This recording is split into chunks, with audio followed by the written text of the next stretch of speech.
میں کم عمر تھی جب میری اماں نے شادی کر دی، لیکن شادی کے کچھ دن بعد ہی شوہر ایک دائی اندھیرے کمرے میں چھوڑ جاتا اور کہتا اس سے پیٹ کی مالش کروانے کے بعد تم جلدی حاملہ ہو جاؤ گے۔ لیکن وہ جب بھی مالش کرتی میں سو جاتی اور صبح آنکھ کھولتی تو طبیعت عجیب سی ہوتی، لیکن شوہر بہت خوش نظر آتا۔ مجھے شوہر پر شک ہوا تو راز جاننے کا فیصلہ کر لیا۔ جیسے ہی دائی مجھے مالش کرنے آئی تو میں نے تیل کی شیشی جان بوجھ کر گرا دی اور فوراً روشنی جلا دی، مگر یہ دیکھ کر میری چیخ نکل گئی کہ دائی تو میرا نام شاہ زمان ہے۔ میں ایک کھاتے پیتے گھرانے سے تعلق رکھتا ہوں۔ بابا کا اپنا بزنس ہے جسے میں ہی سنبھالتا تھا۔ بہن بھائی کوئی تھا نہیں، اس لیے ساری دولت اور جائیداد کا مالک میں ہی تھا۔ گھر والے پچھلے 2 سال سے میری شادی کروانے پر زور دے رہے تھے۔ آخر میں نے ہاں کر دی اور اب میری شادی طے ہونے جا رہی تھی، اور یہ بات صرف میں اور میرے گھر والے ہی جانتے تھے کہ یہ میری دوسری شادی ہے۔ میں اس شادی کے حق میں بالکل نہیں تھا، کیونکہ میرے ساتھ جو پہلے تجربہ ہو چکا تھا، اس وجہ سے میں نے فیصلہ کر لیا تھا کہ اب ساری زندگی شادی نہیں کروں گا، مگر آخر گھر والوں کے اصرار پر ماننا پڑا۔ میں نے بس ایک شرط ہی رکھی تھی کہ لڑکی لالچی نہ ہو اور اسے میری پہلی شادی کا بتا دیا جائے، مگر بڑے ابا کا کہنا تھا کہ یہ بات اتنی اہم نہیں، شادی کے بعد بھی بتائی جا سکتی ہے۔ اصل میں انہیں جو لڑکی میرے لیے پسند تھی وہ ہمارے ہی دفتر میں کام کرتی تھی اور مجھ سے کافی چھوٹی تھی، مگر بڑے ابا بضد تھے کہ وہ لڑکی بہت سادہ اور معصوم ہے، لالچی نہیں ہے، مجھے ایسی لڑکی دوبارہ نہیں ملے گی، وغیرہ وغیرہ۔ میں اس لڑکی کو جانتا تھا، اس کا نام اسمارا تھا اور وہ اپنے کام سے کام رکھنے والی لڑکی تھی، کسی سے گھلتی ملتی نہیں تھی۔ اس سے زیادہ میں اس کے بارے میں اور کچھ نہیں جانتا تھا کہ وہ کون ہے، اس کا بیک گراؤنڈ کیا ہے، کس علاقے میں رہتی ہے۔ میں خود بھی اب لڑکیوں سے دور ہی رہنے کی کوشش کرتا تھا، اس لیے کبھی اس پر توجہ ہی نہیں دی۔ وہ تو بڑے ابا نے اس کا نام لیا تو میں چونک گیا۔ بڑے ابا کو وہ لڑکی شروع دن سے ہی بہت پسند تھی، وہ پہلے بھی وہ اکثر اس کی تعریفیں کیا کرتے تھے۔ میں نے بڑے ابا کو اختیار دے دیا کہ آپ جس سے چاہیں میری شادی کر دیں۔ پہلی شادی میں نے اپنی مرضی کی لڑکی سے کی تھی جو صرف میری دولت کے لیے میرے ساتھ تھی۔ کچھ عرصہ ساتھ گزارنے کے بعد وہ مجھے دھوکہ دے کر اور میری بہت ساری جائیداد سمیٹ کر چلی گئی۔ وہ لالچی تھی اور اس بات کا اندازہ شادی کے بعد ہوا۔ اس کے بعد میرا لڑکی ذات سے اعتبار ہی اٹھ گیا، مجھے نفرت سی ہو گئی، مگر ظاہر ہے میرے گھر والے مجھے یوں اداس اور تنہا نہیں دیکھ سکتے تھے، اس لیے انہوں نے اسمارا کو میری زندگی میں لانے کا فیصلہ کیا۔ میں نے شادی طے ہو جانے کے بعد اسمارا کا کئی بار جائزہ لیا، مگر فیصلہ نہ کر پایا کہ وہ خوش ہے یا نہیں۔ وہ مجھ سے پہلے کی ہی طرح ایک باس کی طرح ہی بات چیت کر رہی تھی۔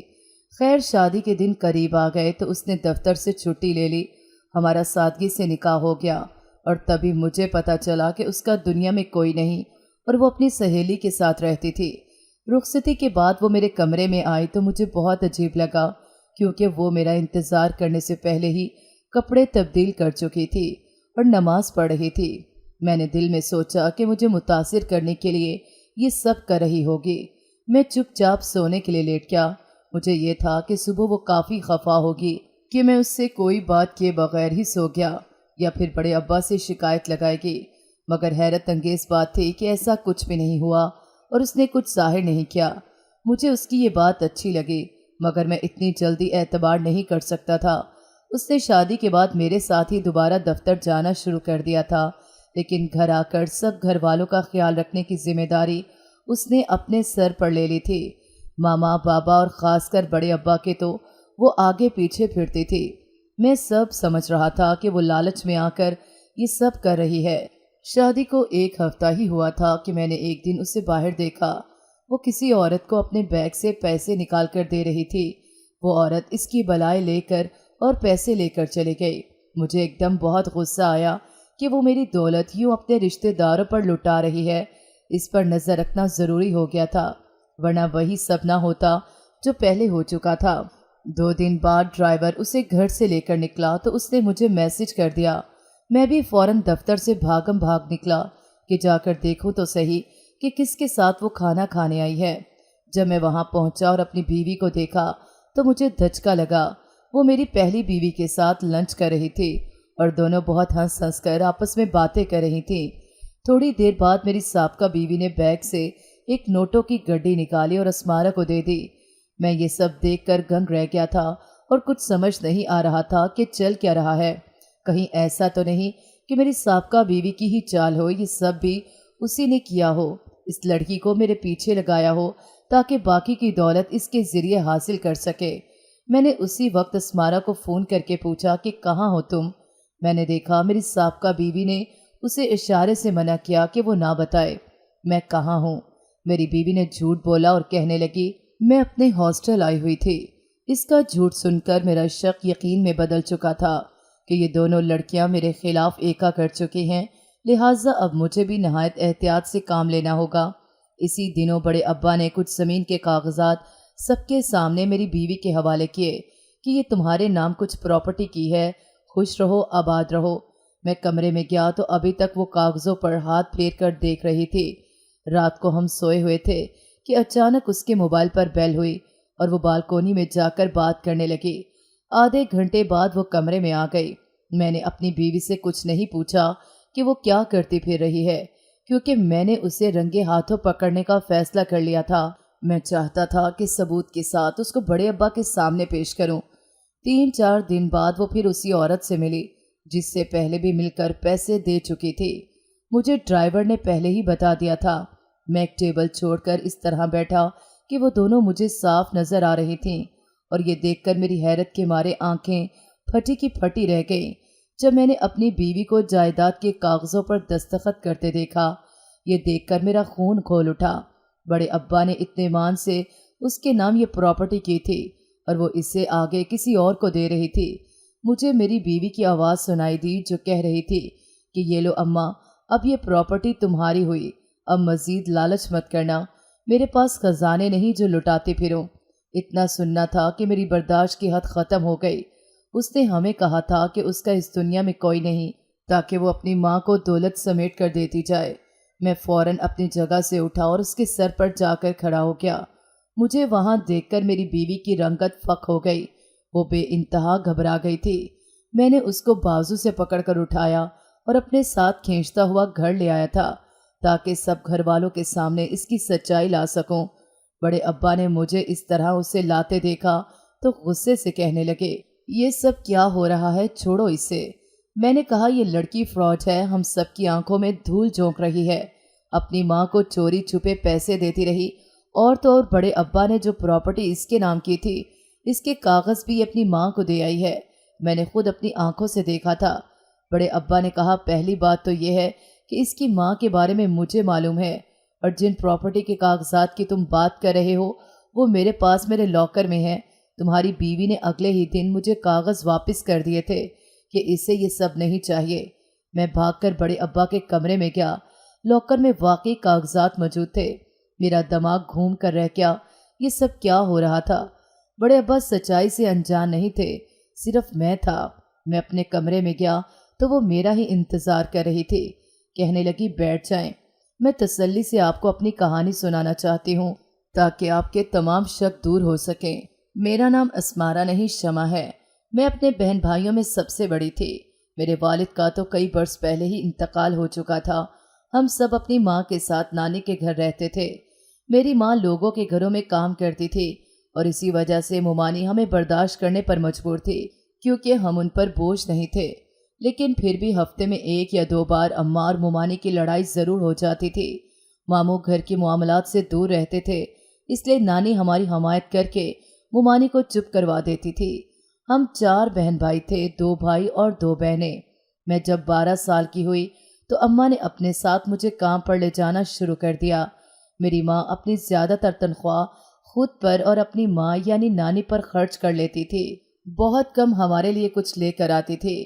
وہ اپنے بناؤ سنگھار اور جسم کی خوبصورتی کا اس قدر خیال رکھتی تھی کہ کوئی ماننے کو تیار ہی نہ ہوتا کہ وہ ایک کام والی ماسی ہے۔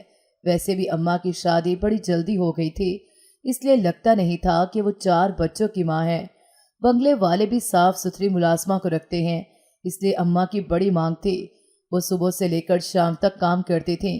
میں اماں کے ساتھ جاتی تھی تو اماں مجھے بھی تیار کر کے ساتھ لے جاتی تھیں اور مالکوں کو میری عمر 15-16 سال بتاتی تھی تاکہ وہ مجھے کام پر آنے سے منع نہ کر دیں۔ میں اماں کے ساتھ کام پر جاتی تو مجھے اماں کی پھرتیاں دیکھ کر حیرانی ہوتی تھی۔ وہ بھاگم بھاگ کام نمٹاتی تھی اور صاحب لوگوں کے لیے کبھی کھانا بنا رہی ہوتی تو کبھی چائے۔ مجھے عجیب لگتا تو میں کہتی، اماں ہم صرف صفائی کرنے کے لیے آتے ہیں، پھر تم کیوں ان لوگوں کے کھانے بھی پکاتی ہو؟ اس وقت تو اماں نے گول مول جواب دے کر ٹال دیا، مگر بعد میں پتہ چلا کہ وہ ایسا پیسوں کے لیے کرتی تھی۔ اماں کے لالچ کی حد ختم ہونے میں نہیں آتی تھی۔ اس کے پاس جتنے بھی پیسے ہوتے وہ اپنی شاخ خرچیوں پر لگا دیتی، اپنے لیے مہنگے کپڑے اور جوتے خریدتی، مہنگے پرفیوم اور میک اپ۔ عید والے روز اماں جب تیار شیار ہو کر نئے کپڑے پہنتی تو سب دانتوں تلے انگلیاں داب لیتے۔ وہ کسی بنگلے کی بیگم صاحبہ سے کم نہ لگتی تھی۔ اب اماں کی خواہش تھی کہ وہ سونا بنوائے، لیکن مہنگائی کی وجہ سے سونا بہت مہنگا اور حالات بہت خراب ہو چکے تھے، اور اماں کا بس نہیں چل رہا تھا کہ کسی طرح اپنی خواہش پوری کر لے۔ مجھے پڑھنے کا بہت شوق تھا۔ اماں نے میٹرک کرنے دیا اور میٹرک کے فوراً بعد ہی میرے لیے رشتے ڈھونڈنے شروع کر دیے۔ میں کم عمر ہی تھی کہ اماں نے میری شادی ایک بڑے آدمی سے کر دی، جس نے بدلے میں میری ماں کو 5 تولے سونا بنا کر دیا تھا، اور ماں نے سونے کے لالچ میں میری شادی سمیر اور بڑی عمر کے آدمی سے کر دی۔ میں 16 سال کی تھی اور میں شادی کے متعلق کچھ نہیں جانتی تھی۔ اماں نے صرف اتنا کہا تھا کہ اپنے شوہر کو خوش رکھنا اور اس کی ہر بات ماننا۔ شادی کی رات میں بیڈ پر بیٹھی ہوئی تھی کہ وہ کھانستا ہوا کمرے میں آیا اور کہنے لگا کہ پانی دو۔ میں نے جلدی سے پانی دیا تو اس کا سانس بحال ہوا۔ مجھے اپنا شوہر بالکل پسند نہیں آیا تھا، لیکن اب کیا کرتی، مجبوری تھی۔ شادی کے کچھ دن بعد ہی ایک بہت حیرت انگیز بات ہوئی۔ شوہر کہنے لگا، میرے ساتھ نیچے والے کمرے میں چلو۔ میں اس کے ساتھ ایک اندھیرے کمرے میں گئی جہاں کوئی بلب تک نہیں تھا۔ مجھے میرا شوہر کہنے لگا، تم یہیں اسی کمرے میں رکو، میں ایک دائی کو بھیجتا ہوں، وہ تمہارے پیٹ کی مالش کرے گی تاکہ تم جلدی حاملہ ہو جاؤ، کیونکہ میں چاہتا ہوں کہ میرا جلد از جلد بچہ پیدا ہو جائے تاکہ میں اپنی پراپرٹی اس بچے کے نام کر سکوں۔ مجھے اس اندھیرے میں بہت ڈر لگ رہا تھا۔ 5 منٹ بعد ہی کوئی کمرے میں داخل ہوا۔ دائی نے آتے ہی مجھے وہاں ایک بیڈ پر لٹا دیا اور میرے پیٹ کی مالش کرنی شروع کر دی۔ اس دائی کے ہاتھوں میں جیسے کوئی جادو تھا۔ اس رات مجھے بہت اچھی نیند آئی۔ میں وہیں اس کمرے میں سو گئی۔ صبح اٹھی تو طبیعت بوجھل سی لگی۔ تھوڑی دیر تو سمجھ ہی نہ آیا کہ کہاں ہوں، مگر پھر خود کو اس کمرے میں پایا تو میں جلدی سے اٹھی اور اپنے کمرے میں بھاگی۔ میرا شوہر کمرے میں نہیں تھا۔ 10 بج رہے تھے اور اس وقت وہ دفتر چلے جایا کرتا تھا۔ میں حیران ہو کر سوچنے لگی کہ میں رات وہیں سو گئی اور میرا شوہر مجھے لینے بھی نہیں آیا۔ سارا دن میں اس کا انتظار کرتی رہی۔ شام کے وقت وہ آیا تھا اور رات کو پھر وہ مجھے اسی کمرے میں لے آیا کہ دائی کو بھیجتا ہوں، وہ مالش کر دے گی۔ میں نے اندازے سے ساری دیواروں پر ہاتھ لگا کر دیکھا، مگر وہاں کوئی سوئچ بورڈ نہیں تھا تو روشنی کہاں سے آتی۔ میں بیڈ پر لیٹ گئی۔ تھوڑی دیر بعد ہی دائی بھی آ گئی اور میرے پیٹ کی مالش کرنے لگی۔ میں نے اسے مخاطب کرتے ہوئے کہا، سنو، تمہارا نام کیا ہے؟ میں جواب کا انتظار کرتی رہی، مگر وہ کچھ نہ بولی تو میں نے سوال دوبارہ کیا۔ اب بھی وہ خاموش رہی تو مجھے بھی غصہ آ گیا کہ عجیب عورت ہے، میری کسی بات کا جواب نہیں دے رہی۔ 10 منٹ بھی نہ گزرے تھے کہ میری آنکھیں بند ہونے لگیں اور میں سو گئی۔ ساری رات میں اس کمرے میں سوئی رہی اور صبح اٹھی تو کل کی طرح طبیعت عجیب سی ہو رہی تھی۔ میرا شوہر پھر سے کل کی طرح شام کو آیا۔ میں نے آج اسے پہلے ہی کہہ دیا کہ میں اس کمرے میں نہیں جاؤں گی کیونکہ مجھے وہاں ڈر لگتا ہے، کوئی بلب بھی نہیں، تم اس دائی کو یہیں اس کمرے میں بلا لو۔ میرا شوہر کہنے لگا، مجبوری ہے، وہ یہاں اس کمرے میں نہیں آ سکتی، وہ اپنا چہرہ نہیں دکھا سکتی، تمہیں اس کمرے میں ہی جانا ہوگا۔ میرے شوہر نے زبردستی اس کمرے میں بھیج دیا۔ 4-5 دن یہ سلسلہ چلتا رہا۔ 7 بجے ہی وہ اس اندھیرے کمرے میں بھیج دیتا تھا جہاں ساری رات میں سوئی رہتی تھی۔ میں کسی کو بتا بھی نہیں سکتی تھی اور نہ ہی مجھے گھر سے باہر جانے کی اجازت تھی۔ اماں سے فون پر بھی بات ہوتی تو 5 منٹ سے زیادہ نہ ہو پاتی کیونکہ اس سے ہر وقت بس اپنی ہی پڑی رہتی تھی، اس لیے میں اکتا کر فون ہی بند کر دیتی تھی۔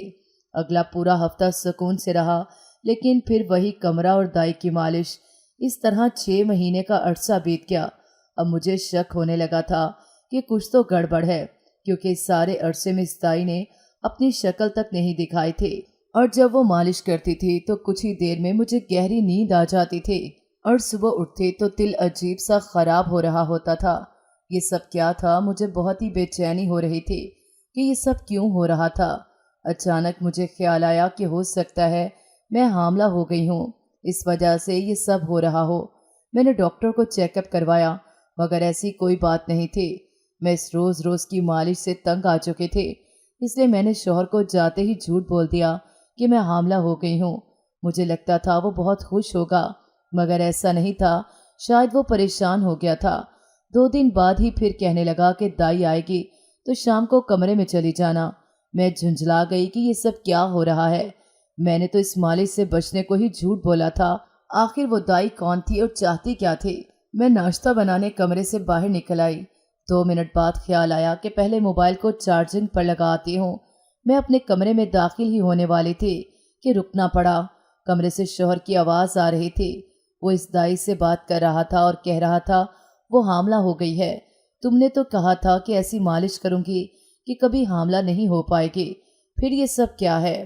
میں سن کر کھڑی رہ گئی، میرے قدموں میں جیسے جان ہی نہیں رہی۔ وہ مزید کہہ رہا تھا کہ آج شام کو اور کچھ بھی کر کے اس بوجھ سے نجات حاصل کرواؤ، مجھے اب بھی بچہ نہیں چاہیے۔ میں مرے مرے قدموں سے واپس چلی آئی۔ میرا شوہر اسی لیے مالش کروانے پر زور دیتا تھا، یہ اب سمجھ آئی تھی۔ وہ میرے ساتھ مخلص نہیں تھا، لیکن وہ ایسا کر کیوں رہا تھا؟ میں اس سے پوچھتی تو وہ کبھی نہ بتاتا، لیکن وہ دائی سب کچھ جانتی تھی، وہی سب رازوں سے پردہ اٹھا سکتی تھی۔ اس لیے میں نے فیصلہ کر لیا کہ آج چاہے کچھ بھی ہو جائے اس دائی کا چہرہ ہر صورت دیکھ کر رہوں گی اور ساری حقیقت معلوم کر کے رہوں گی۔ شام ہوئی، شوہر جیسے ہی گھر آیا کہنے لگا کہ جلدی کھانا کھا لو کیونکہ پھر تمہیں مالش کروانے بھی جانا ہے۔ میں چپ چاپ کمرے میں چلی گئی تو وہ بہت حیران ہوا۔ تھوڑی دیر بعد دائی کے قدموں کی آواز آئی۔ میں نے سارا کچھ پہلے ہی پلان کر لیا تھا، اس لیے جیسے ہی وہ آئی میں نے مٹی کے تیل کی شیشی کھول کر کمرے میں تیل پھینک دیا اور فوراً ماچس کی تیلی پھینک کر آگ لگا دی۔ آگ کی روشنی میں دائی کا چہرہ واضح ہوا تو حیرت کے مارے میری چیخ نکل گئی۔ وہ دائی تو اصل میں میری اپنی ہی ماں تھی۔ آگ اس طرح لگی تھی کہ میں دروازے کی جانب تھی اور محفوظ تھی، اور وہ آگ کے دوسرے طرف تھی۔ وہ کچھ ہی دیر میں آگ کی لپیٹ میں آ جاتی۔ میں نے کہا اماں تم یہاں کیا کر رہی ہو یہاں؟ اماں اونچی آواز سے کہنے لگی مجھے یہاں سے نکال شمع، میں مر جاؤں گی، تم نے آگ کیوں لگائی ہے؟ میں نے کہا ایک شرط پر آگ بجھاؤں گی، پہلے مجھے ساری سچائی بتاؤ کہ تم یہاں کیا کر رہی ہو اور یہ سب کیا چکر ہے؟ وہ بتانا تو نہیں چاہ رہی تھی، پھر جھجکتے ہوئے بتانے لگی کہ اس کا میرے شوہر کے ساتھ چکر چل رہا ہے، اس لیے وہ جب کبھی یہاں آتی تو مجھے سلا دیتی ہے۔ یہ سن کر میری آنکھوں تلے اندھیرا چھا گیا۔ میں نے کہا اماں شرم کرو، اپنی سگی بیٹی کے شوہر پر ڈورے ڈالتی ہو، تمہیں خدا کا خوف نہیں آیا؟ وہ کہنے لگی یہی تو ساری بات ہے، تم میری اصل بیٹی نہیں ہو، میرے شوہر کی پہلی بیوی کی اولاد ہو۔ مجھے امیر ہونا تھا اور میں تمہاری شادی اسے کروا کر پچھتا رہی تھی، اس لیے میں اس غلطی کو سدھارنا چاہتی تھی، اس لیے اس سے رابطے بڑھانا شروع کیے۔ تمہارا شوہر بھی تم سے جان چھڑانا چاہتا تھا، اس نے مجھ سے شادی کا وعدہ کر لیا تھا، اس لیے میں تمہیں مالش کرنے کے بہانے بے ہوش کر دیتی تھی اور ایسی مالش کرتی تھی کہ تم حاملہ نہ ہو جاؤ۔ وہ تمہیں طلاق اس بات کو بہانہ بنا کر دینا چاہتا تھا کہ تم اس کو اولاد نہیں دے رہی، اگر بغیر کسی وجہ کے طلاق دیتا تو دولت بھی دینی پڑتی۔ میں نے پانی پھینک کر آگ بجھا دی۔ میرا شوہر اور وہ دونوں بہت شرمندہ تھے۔ اتنا سب جان کر میرے لیے مزید وہاں رہنا ناممکن ہو گیا اور میں طلاق لے کر وہاں سے چلی آئی۔ مجھے ابھی تک یقین نہیں ہو رہا تھا کہ اس عورت نے آج تک مجھے اپنے فائدے کے لیے پالا پوسا تھا۔ دوسرے شہر میں آ کر اپنی ایک رشتے کی دادی کے ہاں رہنے لگی اور اپنی بقیہ پڑھائی شروع کی، ساتھ ساتھ نوکری کر کے اپنا خرچ پورا کیا۔ تعلیم مکمل ہونے کے بعد میں نے آپ کے دفتر میں نوکری کر لی۔ میں ہرگز بھی شادی نہیں کرنا چاہتی تھی مگر مجبوری میں کرنی پڑی۔ میں نے بڑے ابا کو ساری سچائی سے آگاہ کر دیا تھا پہلے ہی۔ شادی کے 1 ہفتے بعد ہی جانے اس عورت کو کیسے پتہ چل گیا کہ میں نے شادی کر لی ہے تو اس نے مجھے دھمکی دی کہ میں اس کو پیسے دوں ورنہ وہ آپ کو میری پہلی شادی بارے بتا دے گی۔ میں ڈر گئی اور مجبوراً مجھے اسے پیسے دینے پڑے۔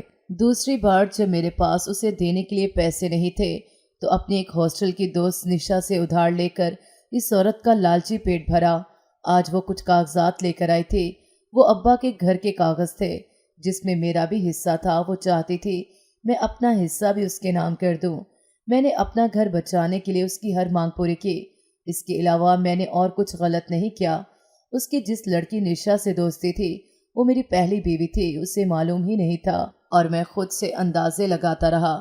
اپنی بیوی کی ساری کہانی سن کر میں شرمندہ ہو گیا کہ وہ بیچاری تو پہلے ہی دکھوں کی ماری تھی۔ مجھے اس کا اعتبار کرنا چاہیے تھا، لیکن جو ہوا اچھا ہوا۔ سچ سامنے آ گیا۔ اس کی سچائی میرے سامنے آ گئی تاکہ مستقبل میں پریشانی نہ ہوتی۔ میں نے اس سے معافی مانگی۔ واقعی بڑے ابا کا انتخاب ٹھیک تھا۔ اس سے اچھی بیوی مجھے مل نہیں سکتی تھی۔ ہم دونوں نے نئے سرے سے اپنے رشتے کا آغاز کیا جو اعتبار پر قائم ہوا۔ آج 10 سال گزر گئے اور ہم بہت خوش ہیں۔